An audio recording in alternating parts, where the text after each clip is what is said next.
Good evening, San Diego and Los Angeles. I'm your host, Ron Burgundy with Channel 4 News, covering for AandP Dispatch. Tonight, we're taking a brief look at the skeletal system, the body's structural and protective framework. The study of bones and skeleton is called osteology, a branch of medicine and biology focused on bone tissue, development, and skeletal function.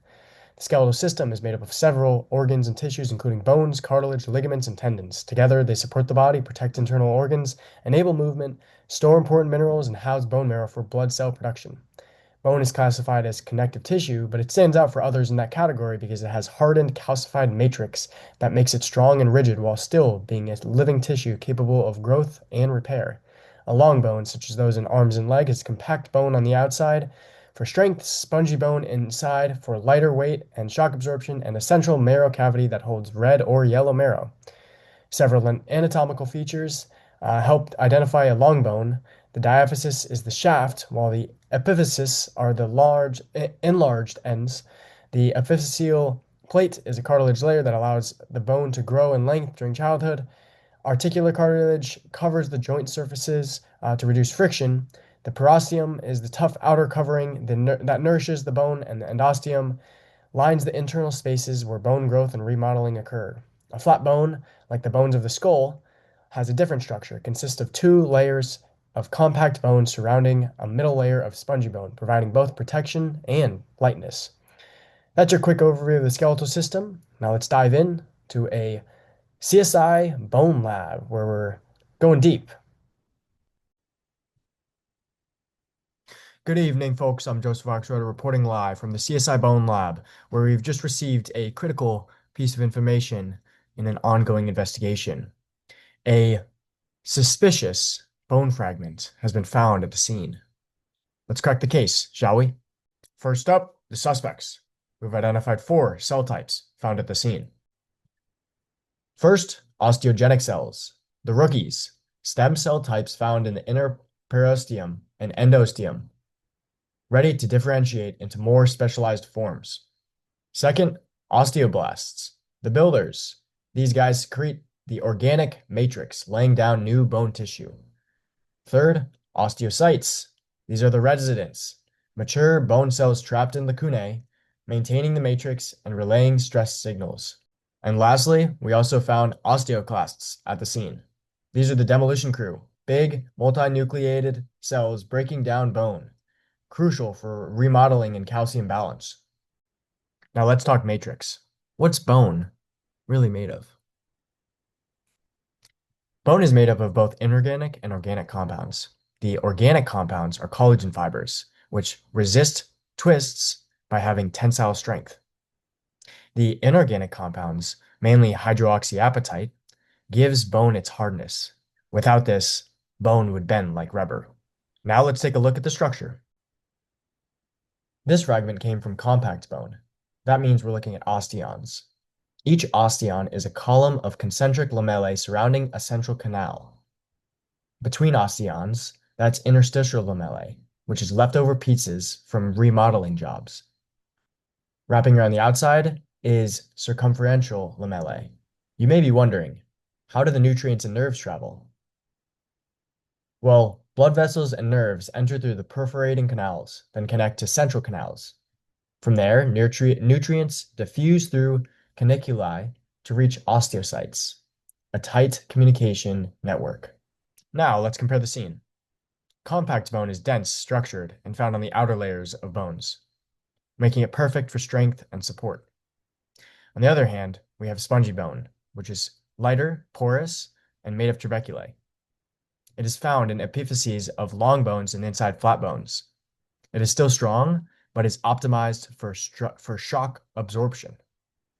For the final piece of the puzzle, the marrow. Bone marrow lives in the cavities.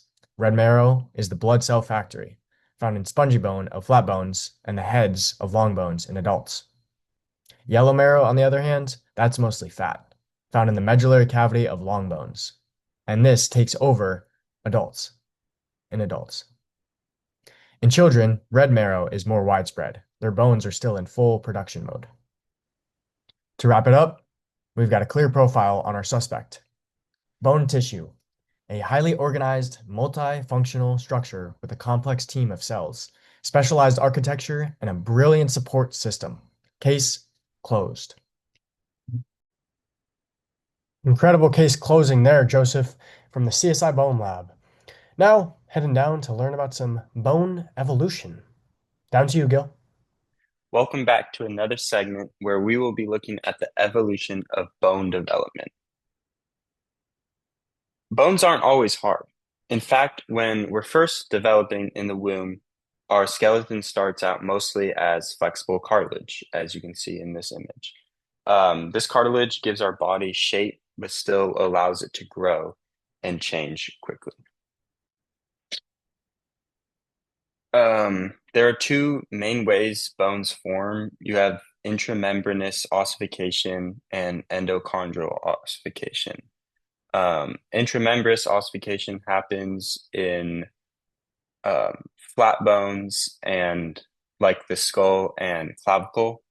So here, bone develops directly from sheets of connective tissue. There's no cartilage needed. Osteoblasts, the bone building cells, cluster together and secrete matrix, which then hardens into the bone's structure. Then over time, the osteoblasts become trapped and turn into osteocytes. Um, the mature bone cells, they are the mature bone cells that maintain bone tissue. And then you have endochondral ossification. So this is the process used to make most of our bones in the body, like our arms, legs, and ribs. Um, so first, a cartilage model of the bone forms. Then there's going to be blood vessels that invade the cartilage and bring osteoblasts that start replacing the cartilage with bone tissue. This process starts in the primary ossification center, which is in the shaft of the bone, and then later continues at the secondary center of ossification near the ends, which is at the epiphyses. Um, in addition, growth doesn't stop after birth. So these long bones keep growing at the epiphyseal plate, also known as the growth plate. So this plate has several zones. Cartilage cells multiply and mature and are then replaced by bone tissue. As we reach adulthood, the growth plate fully ossifies, leaving behind the epiphyseal line, which means height growth is in fact complete. Um, Even after bones are fully formed, they never stop changing. This process, called bone remodeling, happens throughout our life. Osteoclasts break down old or damaged bone, and osteoblasts build new bone in its place. This helps bones stay strong. It also repairs micro damage and balance and maintains a balanced calcium levels in the blood. So from soft cartilage to strong living bone, our skeletal system is constantly growing, repairing, and adapting. Um, and bone development isn't just something that happens when we're young. It's a lifelong process that keeps us standing tall and alive. Wow, fascinating. Thank you. Now heading down to a note about a nourishing liquid, milk. You can pour it on cereal. You can have it as a protein shake. You can have it directly after a workout. Milk isn't just great for its elite combination with certain foods. Milk is more than just a tasty combo.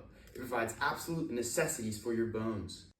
Inside every sip, milk contains calcium and phosphate, two key ingredients for fueling bone deposition.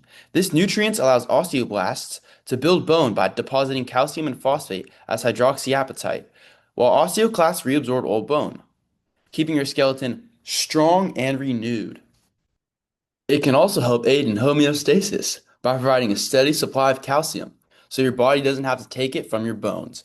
Hormones like PTH and calcitonin regulate this balance, ensuring calcium stays at just the right level. PTH is released by the parathyroid when there are too low levels of calcium in your blood, and calcitonin is released in order to lower blood calcium levels. That's why you should drink milk.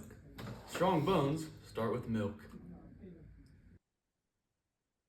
And now an exclusive science segment with the Baxter. Baxter, quiet. Apologies. And now an exclusive science segment with the infamous Martha Nye, bringing the complex worlds of medicine, anatomy, and bone health straight to you in a user-friendly lesson. Martha? Hello and welcome to today's special science segment. I'm your host, Martha Nye, and today we're going to be breaking down different types of bone fractures and the healing process. There are several different descriptions we can give a fracture based on its characteristics. One easy distinction is between non-displaced and displaced fractures. In a non-displaced fracture, the bone fragments after the break do not leave anatomical position. I like to think of the analogy of a glow stick for a non-displaced fracture. When you crack a glow stick, the vial on the inside cracks, leading to the mixing of the chemicals and the glowing response. However, the outer plastic shell does not break or lose its shape, and all of the break is contained within that shell. The opposite would be a displaced fracture where the bone fragments do leave their anatomical alignment. You can see that very clearly in the bone fragments of star skateboarder Tony Hawk's femur here during this injury. Another description we can give a fracture is comminuted, and this is characterized by a bone shattering into 3 or more pieces, like this shattered pencil.